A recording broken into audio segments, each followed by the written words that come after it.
स्वागत है आप सभी का एजुकेशन मंत्रा में। दोस्तों 12,460 शिक्षक भर्ती का जो ऑफिशियल आदेश है वेबसाइट पर अपलोड किया जा चुका है और इसी के साथ एक बड़ी जो खुशखबरी है वो आ चुकी है। शून्य जनपद की जो धमाकेदार जीत है वो डिवीज़न बेंच से हो चुकी है। फाइनली एक लंबा इंतज़ार ख़त्म हुआ है और एनआईओएस मामले में सुप्रीम कोर्ट में एक लंबी बहस के बाद क्या कुछ हुआ है वीडियो में जानेंगे। तो चलिए दोस्तों बात करते हैं सबसे पहले 12,460 शिक्षक भर्ती की। दोस्तों ये भर्ती काफ़ी पुरानी है, 2016 की वैकेंसी है और दोस्तों देखा जाए तो ये वैकेंसी 51 और 24 जिलों के विवाद में फंसी हुई थी। 51 जिलों में वैकेंसी थी लेकिन 24 जिलों में वैकेंसी नहीं आई थी, वहाँ की रिक्तियाँ ज़ीरो थी।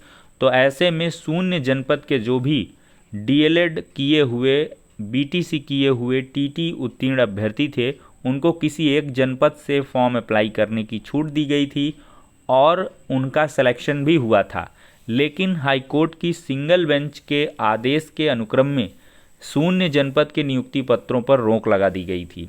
2016 से ये मामला चलता आया और अब जाकर डिवीज़न बेंच से 2023 में ये फाइनल हुआ है और फाइनली सुप्रीम कोर्ट ने यहाँ पर क्या कुछ आदेश दिए हैं ऑपरेटिव पार्ट को दिखाते हैं।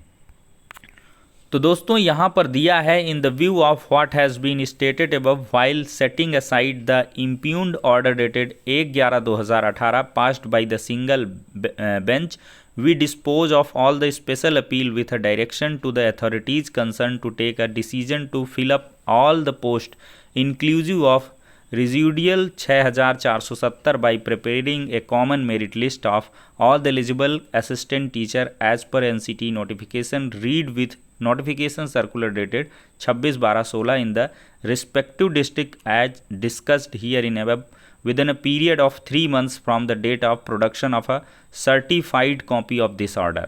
कहने का मतलब साफ है कि जो यहाँ पर अपॉइंटमेंट हो चुके हैं 6,770 का जो अपॉइंटमेंट है उसको यहाँ पर डिस्टर्ब नहीं किया जाएगा।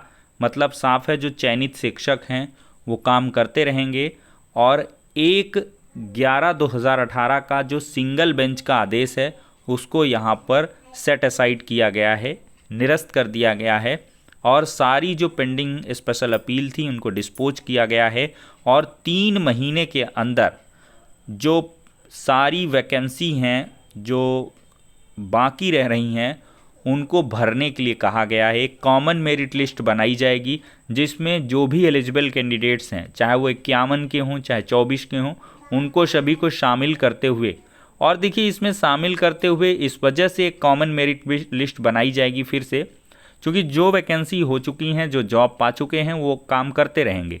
इसके बाद उनको हटा करके जितनी पोस्ट वैकेंट रही हैं और जितने कैंडिडेट बच रहे हैं एक काउंसलिंग यहाँ पर कंडक्ट करी जाएगी, क्योंकि काफ़ी लंबा मामला हुआ है। ऐसे में 51 के और 24 के जो भी मेरिट लिस्ट में आ रहे थे या नहीं आ रहे थे, बहुत सारे ऐसे कैंडिडेट्स होंगे जो कहीं और जगहों पर सेलेक्ट हो चुके हैं। 68,000 69,000 वैकेंसी आई, तो ऐसे में उन सभी को काउंसलिंग का एक अवसर दिया जाएगा एलिजिबल कैंडिडेट्स को और फिर इसके बाद एक common merit list district wise जो है बनाई जाएगी और इन सभी कामों के लिए 3 महीने का समय दिया गया है।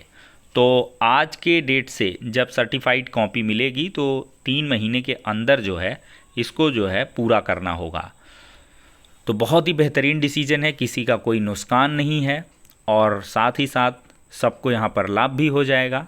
मेरे हिसाब से अब इस मामले को ज़्यादा आगे नहीं बढ़ाना चाहिए, चाहे वो 51 के अचयनित हों चाहे वो 0 वाले हों। अगर इस मामले को आगे आप बढ़ाएंगे तो सुप्रीम कोर्ट में यह मामला पहुंचेगा और वहां से फिर शून्य जनपद को ही जीत हासिल होगी और फाइनली एक लंबा समय फिर से लग सकता है और चुनाव हो गए तो फिर आप समझ ही सकते हैं कि नियुक्तियां भी यहां पर मुश्किल हो सकती हैं। तो चुनाव का मौसम है, चुनाव का माहौल है, इसके पहले आप सभी को नियुक्तियां ले लेनी चाहिए, भर्ती प्रक्रिया को पूर्ण करवा लेना चाहिए। तो फिलहाल के लिए अब शून्य जनपद की यहाँ से जीत हो चुकी है और बहुत सारे जो कैंडिडेट्स हैं उनको यहाँ से जॉब मिलने वाली है। दोस्तों हम दूसरी बात करेंगे एनआईओएस से डीएलएड किए हुए कैंडिडेट्स की।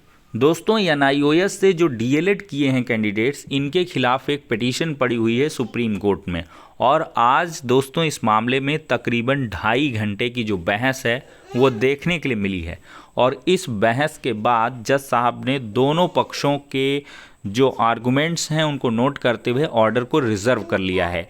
अब ये देखना दिलचस्प होगा कि NIOS DLED को यहाँ पर मान्य किया जा रहा है कि नहीं। 1 to 5 में चूँकि एक रेगुलर ये DLED कोर्स नहीं है, एक ऑप्शन के तौर पर रखा गया है, इस वजह से देखते हैं कि इस मामले में क्या कुछ आदेश होगा। फाइनली ऑर्डर रिजर्व हो चुका है, जैसे ही ऑर्डर आएगा आप सभी को अवगत करा देंगे। तो फिलहाल के लिए दोस्तों इस वीडियो में इतना ही, नेक्स्ट में मिलते हैं।